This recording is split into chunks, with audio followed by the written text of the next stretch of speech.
अगर कोई इंपोर्ट या एक्सपोर्ट करना चाहता है, जी क्या एक सी पोर्ट होना जरूरी है सिटी स्टेट में? बिल्कुल नहीं। जो आपने किया है वो सीजन्ड इंपोर्टर ही कर पाता है। तो कस्टम हाउस एजेंट वो होता क्या है, कैसे उसको हायर करा जाता है? कि सीएचए का एक बहुत बड़ा रोल है। दोस्तों, अगर आप भी सोच रहे हो अपना इंपोर्ट एक्सपोर्ट बिजनेस करने की, तो ऐसे 5 से 6 सवाल आपके मन में होंगे जो मैं यहाँ पे आज पूछने वाला हूँ। अगर आपने सिर्फ 1% सोचा है कि यार मैं खुद का इंपोर्ट या फिर एक्सपोर्ट करूँ, तो ये वीडियो आपके लिए है। और उस वीडियो में बताने के लिए हमारे साथ आ चुके हैं डॉक्टर गुप्ता सर, जिनके पास 50 साल का एक्सपीरियंस है इंपोर्ट एक्सपोर्ट में। तो मेरा पहला सवाल आता है कि सर, जैसे अभी हम मुद्रा पोर्ट पे गए थे, हमने खुद का कंटेनर अपना इंपोर्ट करा और वेयर हाउस ना करके और उसको डायरेक्ट अपनी जो लोकल हमारे मेंबर्स थे उनको दिया। तो ये जो मेंबर्स हैं, ये देखिए, ये वीडियो हमारी है, ये वीडियो पूरी फास्ट फॉरवर्ड करके दिखाई गई है आपको। ये वीडियो में आपको दिखाया गया, हमने मुद्रा पोर्ट पे कंटेनर मंगाया और वहां पे हम गए और बिना एक कोई गोडाउन रखे हमने हैंड टू हैंड माल को अलग अलग करा और एक मोहाली माल भेज दिया और एक दिल्ली आ गया। तो 2 पार्टियों का माल था। ये आप वीडियो देख रहे हैं। तो अब मेरी आप सबसे रिक्वेस्ट है, मेंबर्स अगर चाहते हैं कि मेरा खुद का कंटेनर आए और बिना वेयर हाउस के उसको डायरेक्ट ही वो अपने सेलर पे चले जाए या बायर पे चले जाए, तो वो कैसे पॉसिबिलिटी है, उसको पूरा एक डीप एक्सप्लेनेशन दे दीजिए। जी बिल्कुल राहुल जी, आपने बहुत ही अच्छा क्वेश्चन पूछा। और जो आपने किया है वो सीजन्ड इंपोर्टर ही कर पाता है। सीजन इंपोर्टर क्या होता है? सीजन्ड का मतलब जो पुराना सीजन को उसने सहा हुआ है। अच्छा, सीजन का यही मतलब हुआ कि जो पुराना है। तो नया आदमी तो ये कहेगा कि मैं कंटेनर को पहले कहीं उतारूं और फिर उसका माल जिसको जाना है उसको भेजूं। बिल्कुल। लेकिन पुराने को इतना कॉन्फिडेंस होता है, वो इतना ऑर्गेनाइज कर लेता है कि उधर से कंटेनर आया, उधर से जाने का ट्रक वहाँ लग गया, तो वेयर हाउसिंग का खर्चा बच गया। बिल्कुल। टाइम बच गया। बिल्कुल। सब कुछ बच गया। बिल्कुल। यानी कि सीधा उससे खाली हुआ और उसमें चला गया, वो ट्रक आगे चला गया। कितना बड़ा बचत है। तो ये बिल्कुल किया जा सकता है, लेकिन इसके लिए थोड़ा आपको अनुभव होना चाहिए।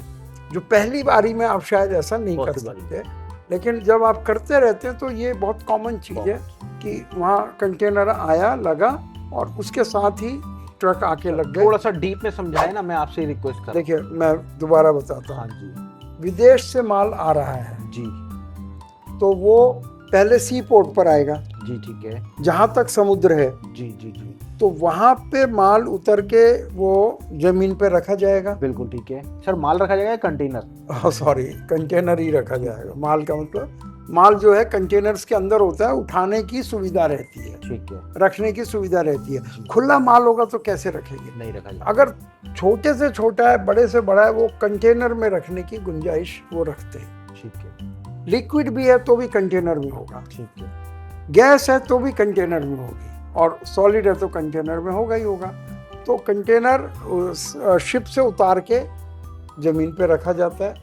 वहाँ से फिर ट्रक आ जाते हैं कि जिसको जहाँ भी जाना है। अब वो वाला माल वहाँ से, मान लिया कंटेनर दिल्ली आना है, तो दिल्ली में आने में भी 2 तरीके होंगे।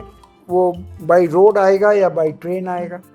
अगर बाई ट्रेन आना है तो उसको उठा के वहाँ ट्रेन स्टेशन तक पहुँचाया जाता है, जहाँ गुड्स ट्रेन खड़ी होती है, और वो प्रॉपर क्रेन्स उसको उसके ऊपर रख देती है, और वो फिर कंटेनर दिल्ली आ जाएगा। दिल्ली में ड्राई पोर्ट कहलाता है। यानी अभी तक माल इंडिया में आ तो गया है, लेकिन कस्टम के अधिकार में है। ड्राई पोर्ट का मतलब ये है कि वहाँ कस्टम उस माल को छोड़ेगा, ऐसा करेगा कि वो अब इंडिया में आ गया है, उसको चेक करेगा, जो भी कुछ करना है।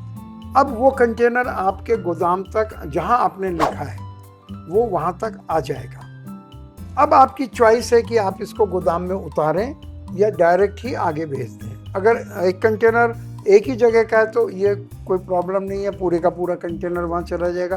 पर उस कंटेनर में अगर 2 या 3 आदमियों का माल है तो वो उस तरह से ट्रक मंगा के उनके अंदर लोड किया जाता है। सर, अगला सवाल मेरा आता है, क्योंकि लोगों को बहुत सारी परेशानी होती है, वो चाहे इंपोर्ट करना चाहते हैं चाहे एक्सपोर्ट करना चाहते हैं। तो अगला सवाल मेरा आता है, बहुत सारे लोग इंपोर्ट और एक्सपोर्ट तो करना चाहते हैं, एक बहुत बड़ा उसमें योगदान रहता है CHA, जिसका नाम होता है कस्टम हाउस एजेंट।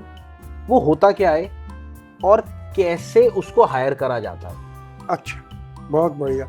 मैंने देखा है कि सोशल मीडिया पे CHA से रिलेटेड बहुत कम वीडियोस है, बिल्कुल जैसे कि वो एग्जिस्ट ही नहीं करते, बिल्कुल। जबकि CHA का एक बहुत बड़ा रोल है। CHA का मतलब जैसे आपने बताया कस्टम हाउस एजेंट, तो वो कस्टम हाउस में काम करने वाला एजेंट है, पर वो किसका एजेंट है? वो हमारा एजेंट है। यानी हम जब कस्टम वालों को अगर कोई भी उसके बारे में क्वेश्चन पूछना है, कागज़ देखने हैं, फाइल देखनी है, तो हम तो अपने ऑफिस में हैं, तो हमारी तरफ से वो हमें रिप्रेजेंट करता है वहाँ पर। तो कस्टम हाउस को जो भी बात पूछनी है वो उनसे पूछेंगे। मान लो उसको चेक भी करना है तो उसकी प्रेजेंस में चेक होगा। तो अंदर देखना है, इसको इंस्पेक्ट करना है कि इसमें वही चीज़ें हैं जो लिखी गई हैं, तो उसके वो क्योंकि वो हमारा एजेंट है, उसकी प्रेजेंस में वो चेक होगा। तो हर काम एजेंट करता है, उसके वो चार्जेस लेता है। और अभी आपका क्वेश्चन था कैसे चुने, तो आजकल तो एक तरीका तो फिजिकल है, जहाँ जहाँ सी पोर्ट होते हैं या ड्राई पोर्ट होते हैं, जैसे सी पोर्ट बॉम्बे में है और गुजरात में कई हैं, मुंद्रा है, पिपावा है, कई पोर्ट हैं, 10 पोर्ट हैं जहाँ माल बाहर से उतरता है। ऐसे ही ड्राई पोर्ट है, जैसे दिल्ली के अंदर 2 ड्राई पोर्ट हैं, एक पटपड़गंज में है, एक तुगलकाबाद में है, एक दादरी में है, एक लोनी में है। तो यहाँ भी कस्टम के ऑफिसेज हैं, वो माल बॉम्बे से चल के यहाँ तक आ जाएगा, यहाँ फिर वो हमें मिलेगा। तो आप उन जहाँ जहाँ ये सी पोर्ट हैं, ड्राई पोर्ट हैं, वहाँ सैकड़ों ऑफिसेज CHA के होते हैं, तो आप उनसे पर्सनली जाके मिल सकते हैं। कई पोर्टल। क्या लोगों की गलत फहमी है, अगर कोई इंपोर्ट या एक्सपोर्ट करना चाहता है जी, क्या एक सी पोर्ट होना जरूरी है उसका सिटी स्टेट में?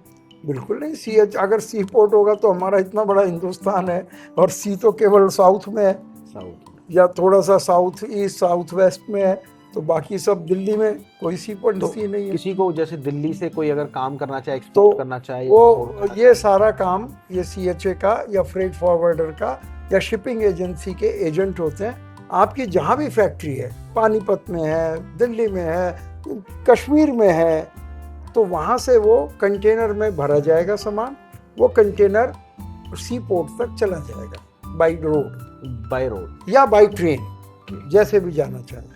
कोई ऐसी 4 सिटी स्टेट बताओ जहाँ से सबसे ज़्यादा एक्सपोर्ट होता हो सर। वो तो मेट्रो सिटीज़ हैं, मैं तो ये कहूँगा, जैसे एक तो मुंबई है, ठीक है, और एक मुंद्रा बहुत बड़ा सी पोर्ट है गुजरात में, और कलकत्ता में है, हल्दिया पोर्ट कहलाता है, ठीक है, विशाखापट्टनम है, ठीक है। नहीं, ये तो पोर्ट हो गए।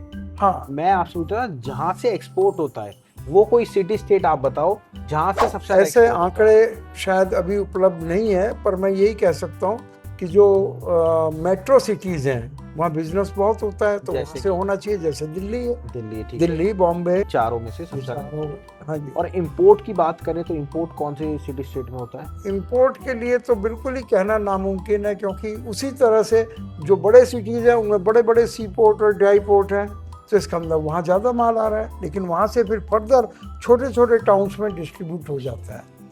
तो इस तरह का कहना कि ये आंकड़े होते हैं, सरकार के पास होते हैं कि कौन से सिटी में या कौन से स्टेट में सबसे ज़्यादा इंपोर्टर या एक्सपोर्टर हैं, but these all are with government. नए मेंबर हो और आप चाहते हो खुद का इंपोर्ट एक्सपोर्ट बिजनेस स्टार्ट करना, तो हमारा एक सबसे पहले तो एप्लीकेशन डाउनलोड करना मत भूलना, जिसका नाम है स्टार्ट इंपोर्ट एक्सपोर्ट। ये फोटो आ रही है, उनसे रिक्वेस्ट है इस फोटो को डाल देना। और साथ में आप एक चीज़ समझना, अगर आपको काम स्टार्ट करना है तो बहुत सारी चीज़ें आपको समझने की बात है कि कौन सिखाएगा आपको, कौन कराएगा। तो हमारा प्रॉपर वे में एक पूरा ट्रेनिंग पीरियड चलता है, जिसको हम हैंड होल्डिंग बोलते हैं। चाहे आप ऑफलाइन करो चाहे आप ऑनलाइन करो, बट आपको हैंड होल्डिंग की बहुत ज़्यादा ज़रूरत पड़ेगी, क्योंकि पल पल पे आपको हमेशा जवाब चाहिए कि ये क्लियर कैसे होता है और ये कैसे काम होता है। तो ये सारी चीज़ें, उसकी डिटेल के लिए आप मैम से कॉल कर देना और डिटेल आप पूछ लेना। तो मिलते हैं अगली बार। नमस्कार, धन्यवाद, जय हिंद।